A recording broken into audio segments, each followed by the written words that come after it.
Good morning. The other day I was really disappointed in these 7mm .08 Hornady Precision Hunter rounds in a 15-inch TC Encore. In that particular barrel, they performed dismally, and that's because the bullet doesn't have enough body, similar to these PPU bullets right here, in contact with the rifling, and that's causing the round to tumble, and the fact that they're a bit heavy.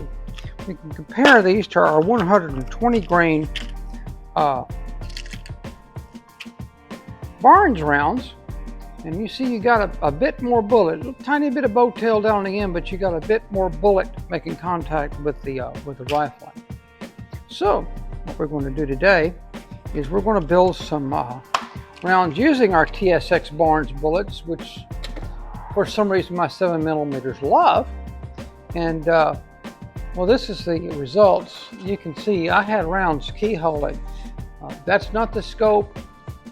That is 100% the ammunition. So, you know, it never would stabilize. So this little target at 25 yards told a huge story. So today I have some 7mm .08 dies, and we're going to take our expended rounds from the other day, these here, and we're going to build some new ones with a better bullet. Well, I thought about it a second, and I do have some Hornady 120 grain VMAX with a conventional base, and I may try these and see how they do.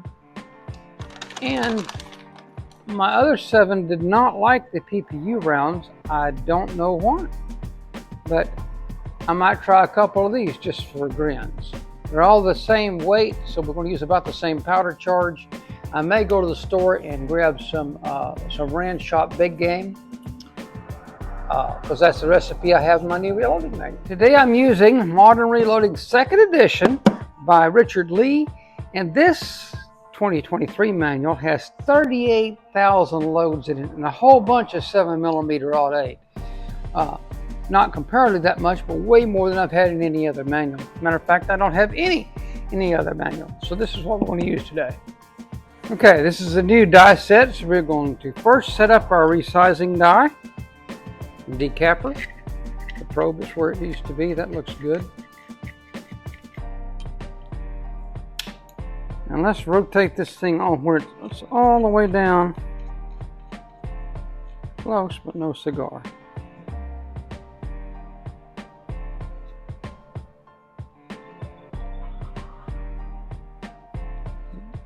Okay. We want it to touch, and we want to back it off a little bit. About a quarter turn to half a turn. And we'll tighten this nut back down.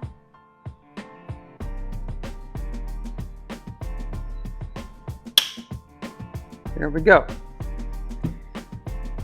As always, we're going to use our Lee resizing lubricant, and we're going to decap and resize these rounds.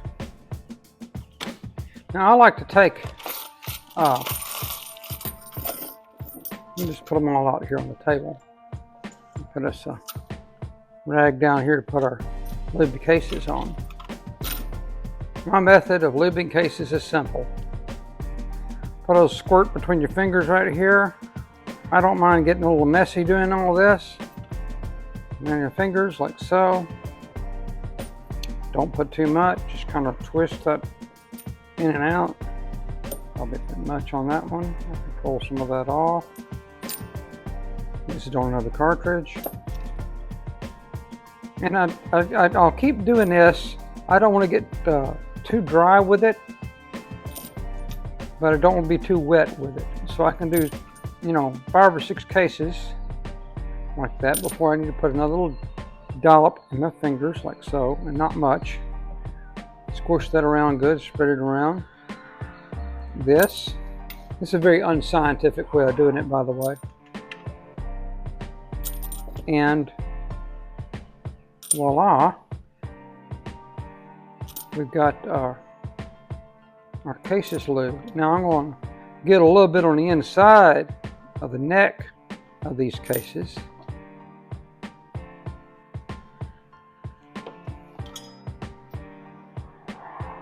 To make the probe go a little easier, then we'll put them in the cleaner and clean everything up. So a little bit on the inside ain't going to hurt it.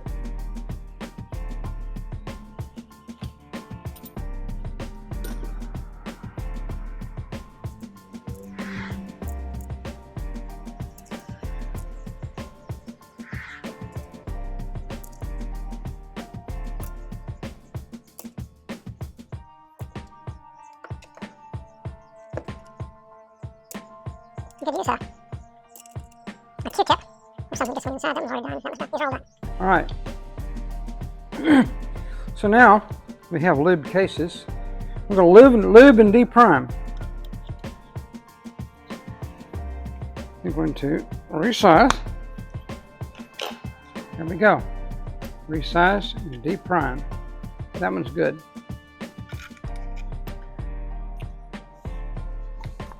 Lube, case lube, really helps. You don't want to get a stuck case. You'll ruin your case. You might even ruin your equipment.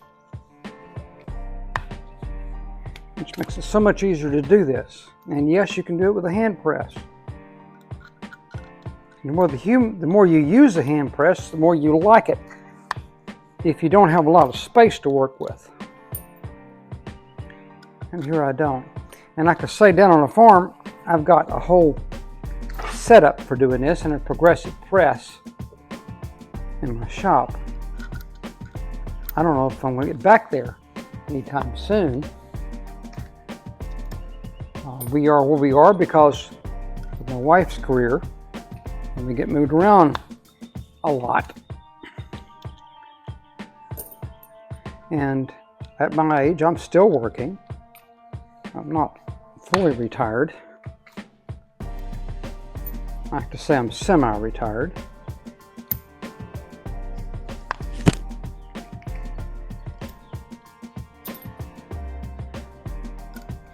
But I work more now in retirement than I did when I was working. But I get to set my own schedule, which is really nice. That's a goal you want to work toward, young folks.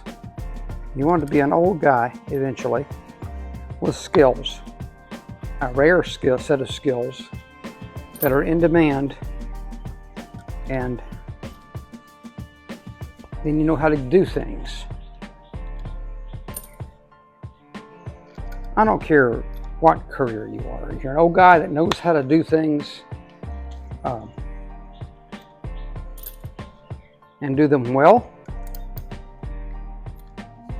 then you won't ever be out of employment. And if it's something that you enjoy, you'll never really be working.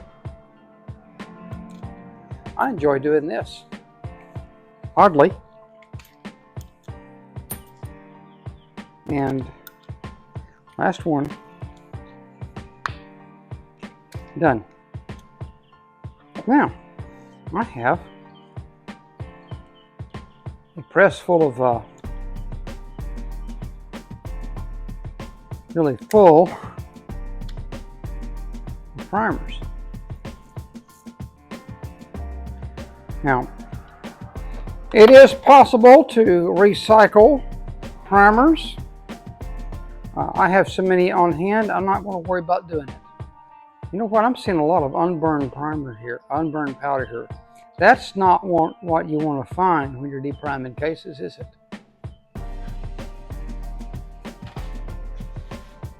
That by itself could be indicative of a problem. Now I'm going to wipe all these off, and then we're going to pop them into the cleaner and wait for a bit. And then we will finish prepping these cases and we'll be good to go. In the meantime, I may take the 7 by 30 waters to the range and see what our reloading with those has created. I don't want excess grease going in my media. So we will wipe the lube off of these cases now that we're done. And the last step I'll do is clean the primer pockets. Some people clean cases with the primers in place. I would rather do it after I'm done, and I check to make sure there's no blockages where the media might get in the flash hole. I find I have less garbage in the flash holes in the primer pockets when I clean them before I scrape them. It kind of takes a bit of the work out of that. Well, these rounds look good. Beautiful thing about reloading is if you get some ammunition you don't like, but you do like the cases, you can reuse those rascals. You don't have to go out buying new cases. Now we will check the length of these cases. That's something you need to do. I'll probably do that and do a closer inspection once I get them out of the media.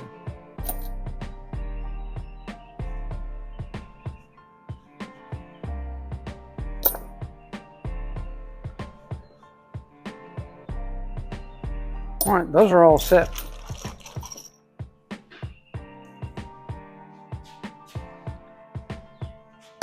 This is my Harbor Freight vibrator, and you really don't need to break the bank on one of these. All it is a machine that vibrates your media and your brass. You know, and so far I've gotten good use out of this one. Missing some parts that I lost in the move, but I was able to duplicate those years ago. And I use walnut media to do what I'm going to do. There's no you don't need to be too overly aggressive with it. You just want to get them clean. And we'll put these rascals in here. I didn't shoot up the whole box. Probably should have, because, you know, that round isn't working for me. And it does no good to keep the extra rounds in there, does it? So we'll find something that will work with this barrel. I've already found something that works with the 730 Waters. Again, you want a conventionally based bullet, a conventional design. You really don't want a boat tail. If you do have a boat tail, you want to have a long body on it. Your ogive, you don't want it to be overly long and tapered, because then you take your length of your bullet. It makes it more aerodynamic, yes, but you've got to be able to shoot the thing straight out of the barrel. And that is an issue. I'm going to tighten this thing up where it's not going to walk. And where's my other rounds? These are my 730 Waters rounds I built the other day. All right, I have a small shoot and see target down on that end. And all I want to do is get on the paper and shoot a tight group under a semi-normal circumstance. And we're about to see if we can do that.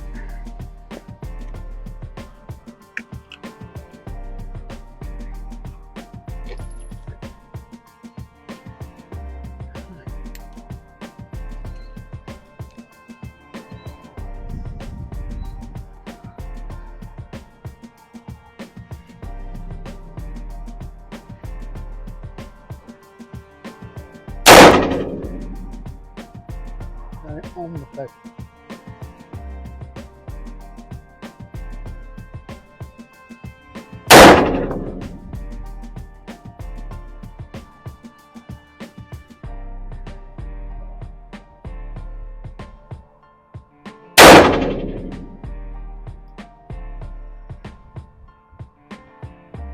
We're just wasting ammo. Moved over in the next booth. nobody here but me today.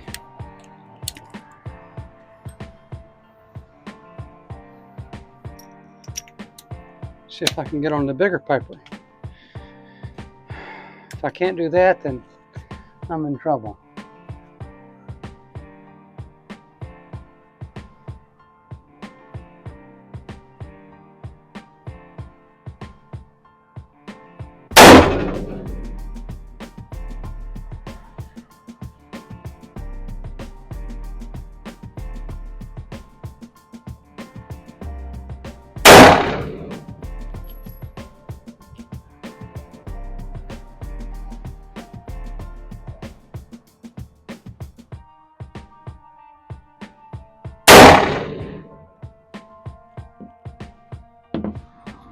Okay, at my predicted velocities, we should be half an inch low at 20 yards. So that's what we're going to shoot for, and that will be probably good enough to get us into where we need to be, hopefully. My gun stays clean. We're going to use the grip, but we're not going to clamp it in there hard. I'm just going to put it in like so.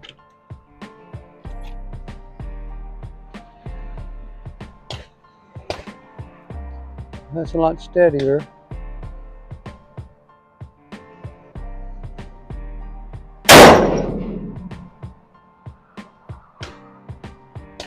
All right, we're a little bit high and to the right. Let's just go for a group.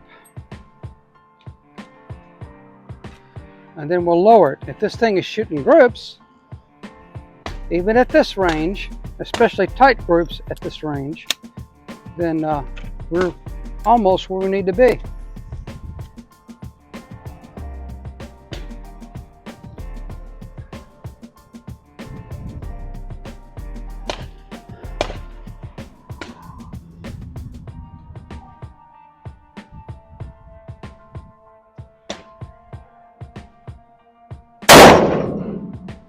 That one went to the right. So we're not doing as well as we thought. That might be me. Let's put a clamp on it and see if we can control this recoil a little bit and my aim a little bit.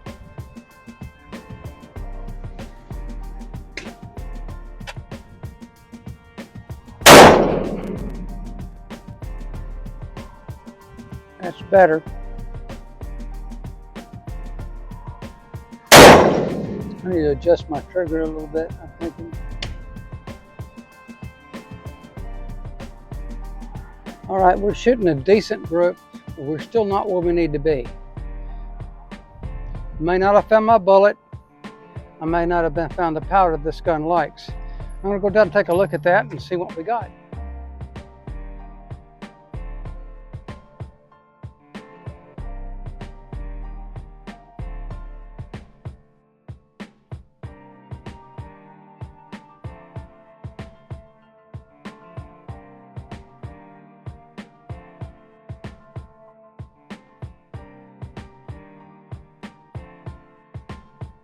What did we learn today? I mean, we're getting close, but we're not there yet. At 20 yards, I should have been drilling a hole in the paper, even if a little high or a little low, and that wasn't happening.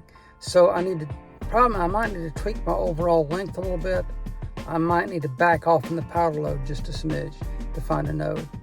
So I'm going to think about it, look at it, see what other people's experience has been with this particular cartridge, and see if we can fix it with the round that we're using now.